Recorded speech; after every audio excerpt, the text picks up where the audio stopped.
सीताराम सीताराम सीताराम सीता राम सीताराम राधे श्याम राधे श्याम राधे श्याम राधे श्याम राधे श्याम राधे श्याम राधे श्याम राधे श्याम सीताराम सीताराम सीताराम सीताराम सीताराम सीताराम सीताराम।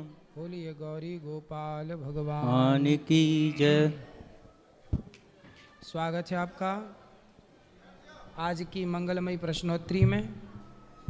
जिनका प्रश्न हो आप लोग अपने हाथ उठा सकते हैं। जिनका आध्यात्मिक धर्म से जुड़ा हुआ प्रश्न हो सब लोग बैठ जाओ, खड़े हो जाइए आप। ठीक है ठीक है। काय भैया विठल है लाला। जय श्रीमान नारायण गुरु जी। मेरा प्रश्न था महाराज, अगर हमारे सामने भगवान, गुरु और माता पिता एक के साथ खड़े हों तो सबसे पहले किसके चरण बंदन करना चाहिए? माता पिता, माता पिता, गुरु और भगवान। माता पिता की छूना चाहिए। माँ बाप ही सबसे बड़े होते हैं। हाँ जी। माँ बाप पहले नंबर पर माँ, हाँ जी। दूसरे नंबर पर पिता, हाँ जी। तीसरे नंबर पर गुरु और चौथे नंबर पर भगवान। हाँ जी। तो माँ सबसे बड़ी है, पिता सबसे बड़े हैं, माँ बाप के बाद ही फिर कोई तीसरा है। हाँ जी। एक प्रश्न और था गुरु जी, जैसे सामने वाले मतलब आश्रम में ठाकुर जी की मतलब प्रतिमा लगी हुई है, तो यहाँ उसका अभाव थोड़ा सा लग रहा है, बांके बिहारी जी की। यहाँ इस यहाँ है ना प्रतिमा राम जी की है, यहाँ रामानुजाचार्य जी की है। हाँ जी ठीक है। राधे राधे जी। खुश रहिए। और किसी का प्रश्न है?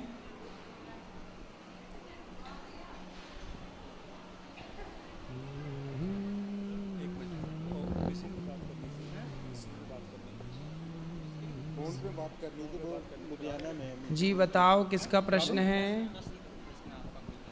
हेलो सर, ये तो आपका अरेंजमेंट बहुत अच्छा है। हम लुधियाने से हम आए हैं, आपका रोज़ देखते हैं और मिसी ने बात भी करनी थी, वो अभी आपसे बात करना चाहती, आप बात कर लेंगे? कराइए। है नहीं? कराओ। अच्छा एक मिनट। अच्छा मोबाइल पे? हाँ जी मोबाइल पे तो अभी कर लेंगे, अभी तो लाइव आप ऐसी सर, बात। मैंने हमने जाना है और कोई बात ठीक है, आप करा दीजिए। आप तब तक कराइए। लाइए लाइए।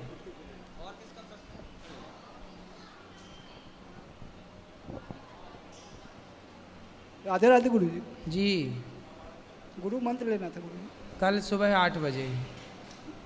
कल सुबह 8 बजे। जी मैया राधे राधे, कैसी हैं? सब आनंद?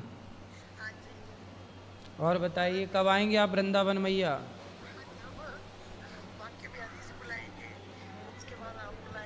बिल्कुल हम बुला रहे हैं, आप आओ।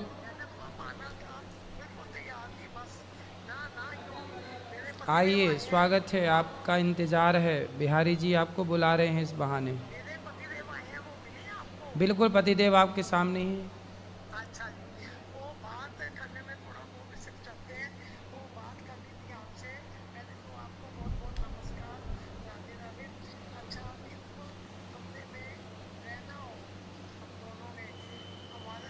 तो आप आइए, यहीं बात करिएगा। अभी मैं प्रश्नोत्तरी में हूँ, आगे की बात जब आप आएंगी तब करेंगे। राधे राधे। हेलो गुरु जी, आपके चरणों में हमारा कोट कोट प्रणाम। सबसे पहले आपका धन्यवाद ये कि इतनी बढ़िया कार्यालय में बात कर लीजिए ऊपर।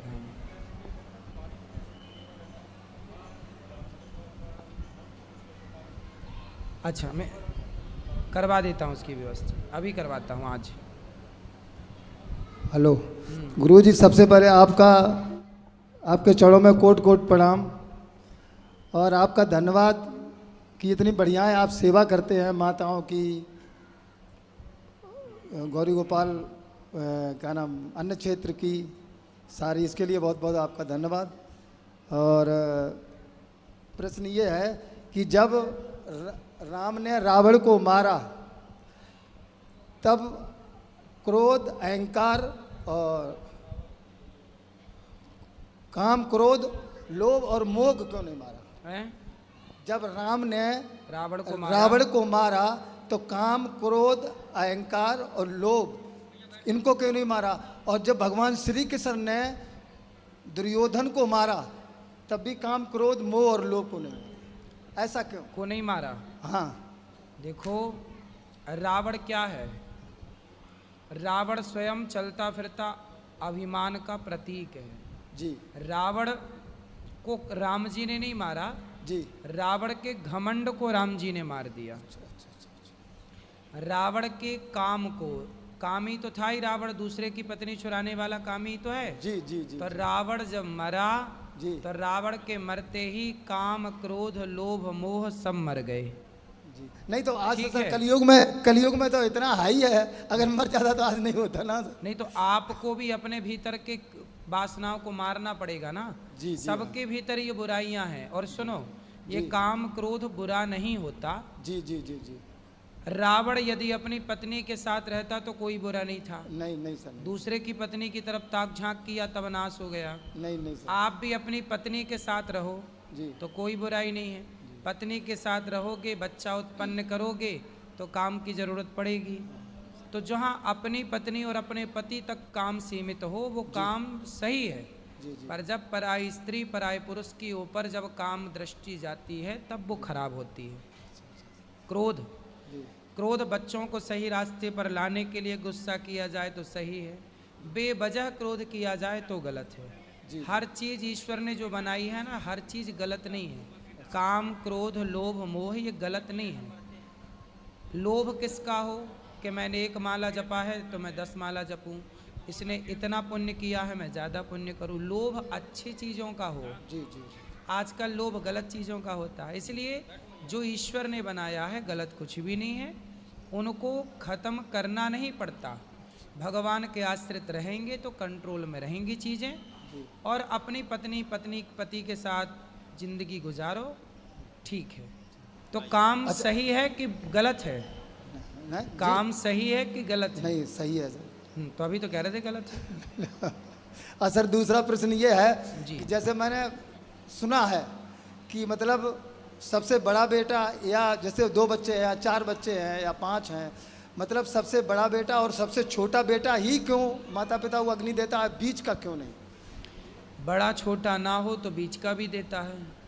क्योंकि ऐसा लोग कहते परंपरा हैं। यही है कि बड़ा पुत्र ही देता है। यदि बड़ा किसी कारण बस ना हो तो बड़े से सेकंड बड़ा, दूसरा वाला, फिर क्योंकि तीसरे- सर जैसे भगवान राम थे और नहीं थे, लक्ष्मण भी नहीं थे, लेकिन शत्रुघ्न जी मौजूद थे, भरत जी लेकिन भरत ने दिया, शत्रुघ्न जी ने नहीं दिया। ये मतलब वहाँ पे एक कारण था। जी वहाँ पे कारण ये था कि दशरथ जी के बड़े बेटे जो राम हैं, जी राम जी ने अपने पुत्र का दान कर दिया था। किसको? जटायु को। जी सर। जटायु जी को अपने बड़े पुत्र का दान कर दिया था। इसकी एक लंबी चौड़ी कथा है, जी, पर अभी कथा नहीं, शॉर्ट में समझा देंगे। जी। तो जटायु जी अपने पुत्र, इसलिए राम ने जटायु जी का अंतिम संस्कार किया था, अच्छा ये है ना, पिता की तरह। तो राम को जब दान कर दिए तो अब दशरथ जी के बड़े पुत्र कौन बचे? राम का दान कर दिया तो बड़े पुत्र बचे भरत। हाँ, तो भरत जी ने संस्कार किया, तो वो सही था।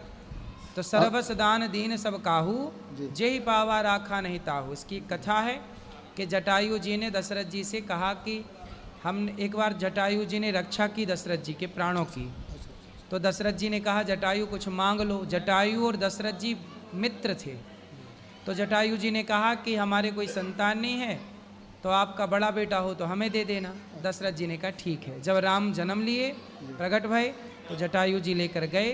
तो नारद जी ने रोका कि कहाँ रखोगे? जंगल में। तो वापस कर दिया। बाद में बोले जरूरत पड़ेगी तो ले लेंगे। इसलिए पिता का संस्कार, जटायु का संस्कार तो राम ने किया, जी पर दशरथ जी का नहीं किया, क्योंकि दशरथ जी दान कर चुके थे। जी। तो बड़े पुत्र अब बच्चे भरत, इसलिए भरत जी ने किया। अब हमारी पत्नी जी हैं, क्रोध बहुत करती हैं। आप पर हाँ तो आपको डांटती हैं? हाँ। कैसे डांटती हैं? हेलो। हाँ मैया। आप गुरुजी, आपके चरणों में मेरा कोट कोट प्रणाम। जी मैया। मैं क्रोध नहीं करती हूँ। मैं मतलब मेरा बड़ा बेटा है तो वो मतलब हमको थोड़ा तंग करता है।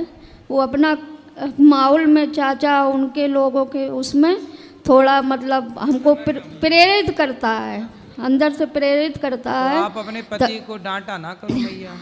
हाँ, तो मैं उससे परेशान हो जाती हूँ तो पापा का सपोर्ट लेके और वो हम मतलब ये तीनों लोग हमको मतलब थोड़ा परेशान कर देते, तभी हमको इतना क्रोध आता है। तो बेटे का गुस्सा पति में उड़ेल देती हो आप? नहीं, मैं उड़ेलती किसी को नहीं। ये लोग ऐसे काम करते हैं जो हमको मतलब गलत मेरी निगाह में आता है, इसीलिए मैं परेशान हो जाती हूँ, अपने में परेशान हो जाती हूँ। अब मैया ये उम्र परेशान होने की नहीं है, भजन करने की है। हाँ, तो अब वही दोनों पति पत्नी भजन किया करो भगवान का। इनको गुरुजी बात यह है कि जैसे अब कुछ चीज़ें ऐसी हैं जो बड़ा बेटा को जैसे अगर ये देखेंगी तो अंदर से इनको एक तब उम्र तो है ही है, तो अंदर से इनको इतना कमजोरी हो जाती है तो इनका इतना गुस्सा हो जाता है। तो बेटे को देख के गुस्सा काहे करती है? अब इनको अंदर से उनको लगने लगता है कि मतलब कुछ मतलब ऐसी चीज़। तो बेटा सेवा अच्छा है बेटा आपका? अच्छा है बेटा। अब बेटा तो ठीक है, तो लेकिन अब बेटे को कुछ देख के परिवार को कुछ बताएं, आपको परिवार को लेके कुछ अब चीजें ऐसी तो होती हैं। बेटे को देख के गुस्सा क्यों आती है, प्यार क्यों नहीं आता? नहीं, वो इसलिए वो है कि जो उनके चाचा चाचा है ना, तो कुछ जब बेटी की हमने शादी की थी, जब बेटी की शादी की आज 11 साल हो गए हैं और तब से इतना सा परेशान है कि मैं बता नहीं सकता। मतलब बिजनेस में भी सारी चीज़ों में बहुत परेशानी है और 11 साल हो गई हमको। तो बेटे को समझाओ, सही करो और खुश रहो। हाँ उसको, हाँ बेटी तो इसलिए अब प्रसन्न रहो, अब ना परेशान हो। राधे राधे गुरुजी। जी मुझे कृष्ण भगवान का सॉन्ग सुनाना है। सुनाओ। सुनो कृष्ण कथा ये चित्त लगा कर ध्यान से, हर कथा जुड़ी है कृष्ण चंद्र भगवान से। जो ये कथा ये कहे सुनेगा उसका बेड़ा पार लगाएगा। पांचों पांडव धर्म बनाए पर इसलिए उनके संग नारायण रचा। ध्रुव पुत्री का स्वयंवर अपमानित हुआ कर्ण दुर्योधन।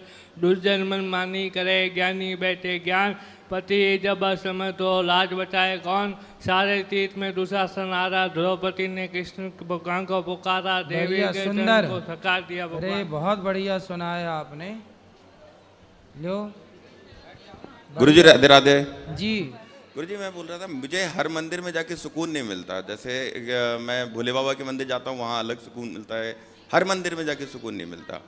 तो अच्छा है ना, भोले बाबा के मंदिर जाओ। मैं अभी जैसे गोविंद, मैं जयपुर से आया हुआ हूँ, मैं गोविंद देव जी जाता हूँ तो बहुत अच्छा सुकून मिलता है, पर मैं खाटू श्याम जी जाता हूँ तो नहीं मिलता मुझे उतना।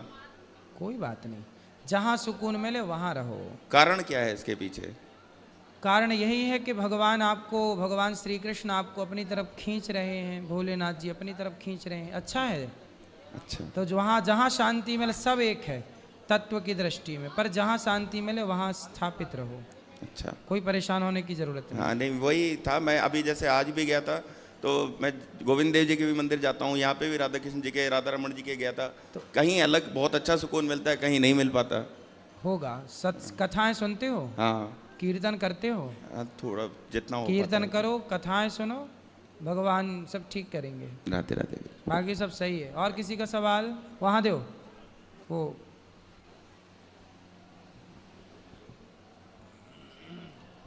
गुरुजी आपके चरणों में कोटि कोटि प्रणाम। जी गुरुजी, ये मेरी सासू माँ है, ये आपकी कथा दिन रात सुनती हैं टीवी पर, और आज हम इन्हें आपके दर्शन करवाने के लिए लेकर आए।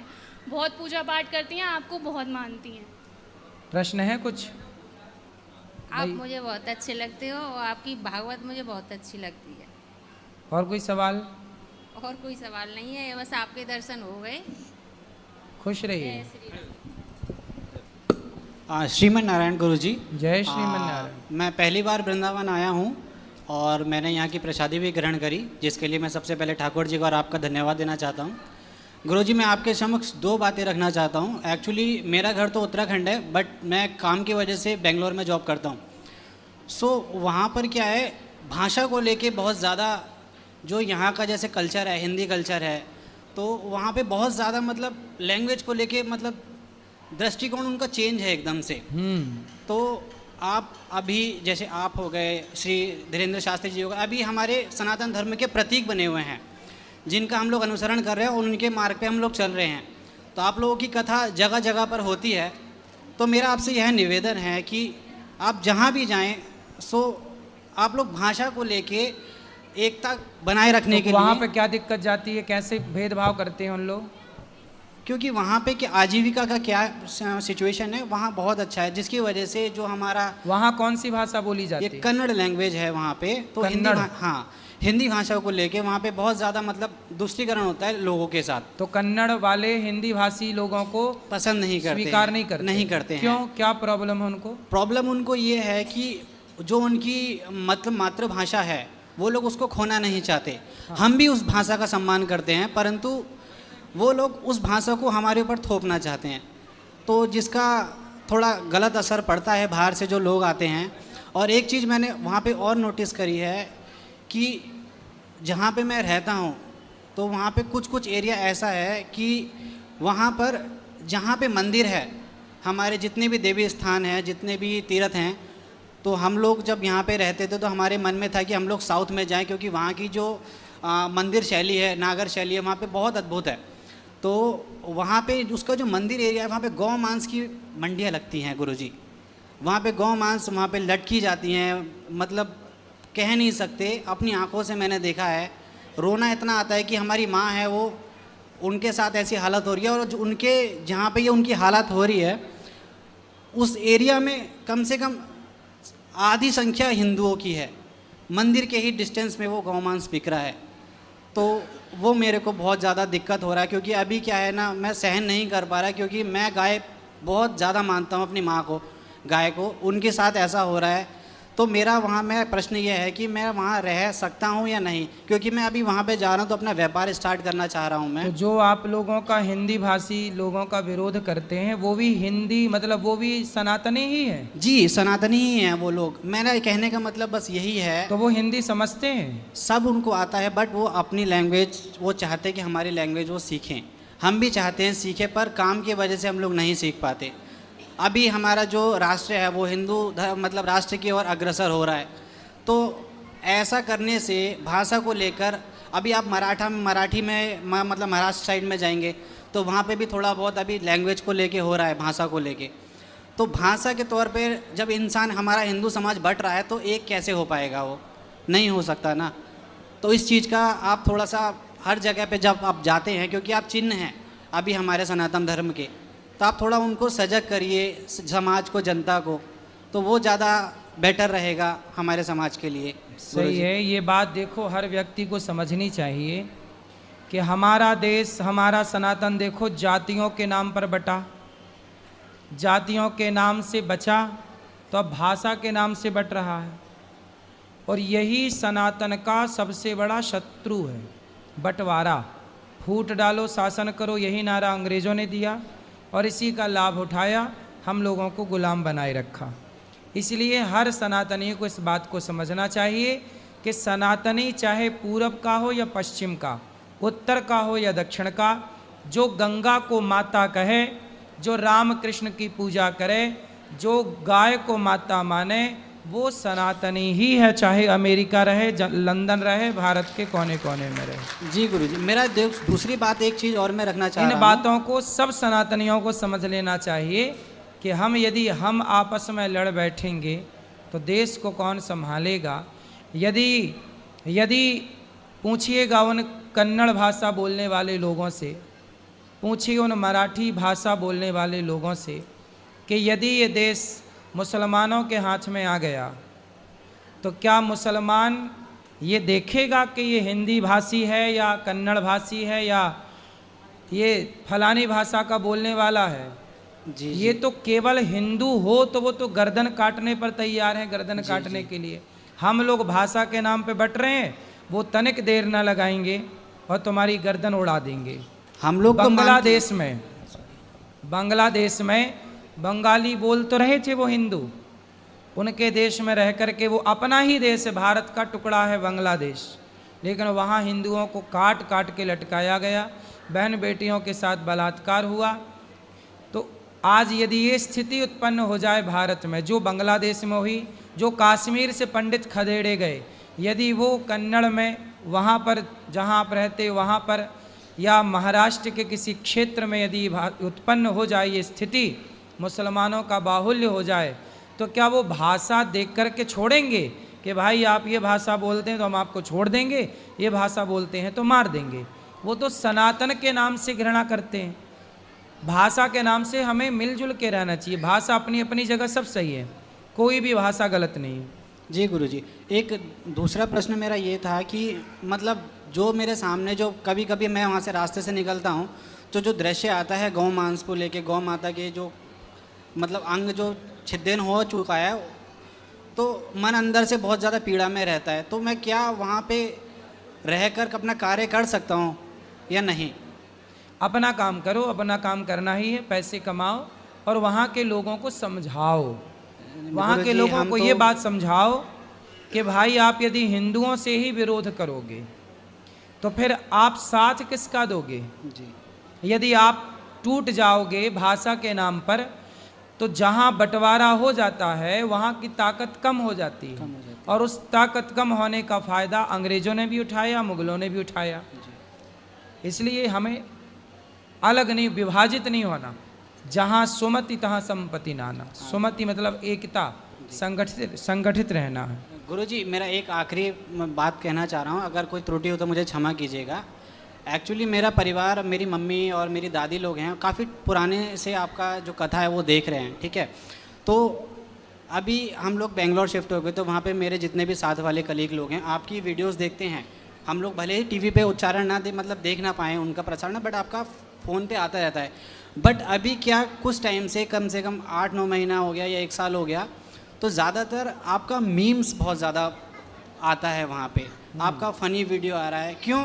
क्योंकि आजकल का कुछ युवा है, जैसे यहाँ पे हमारी माताएं बहनें आई हैं, सबका अपना अपना प्रश्न है धार्मिक लेके, ठीक है, लेकिन कुछ आपको फ़नी वे में ले जाकर अपने मनोरंजन के लिए, वायरल होने के लिए वो लोग आपको अपना माध्यम बना चुके हैं और अपना यहाँ से थोड़ा बहुत वीडियो बनाते हैं अलग दिखाने के लिए, और वहाँ पे जाके उनका यूट्यूब चैनल खुल जाता है, फिर वहाँ पे जाके उनका अलग ही प्रोग्राम चल रहा है। तो इससे मेरे को लगता है कि हमारी जो व्यासपीठ है उसका अपमान हो रहा है।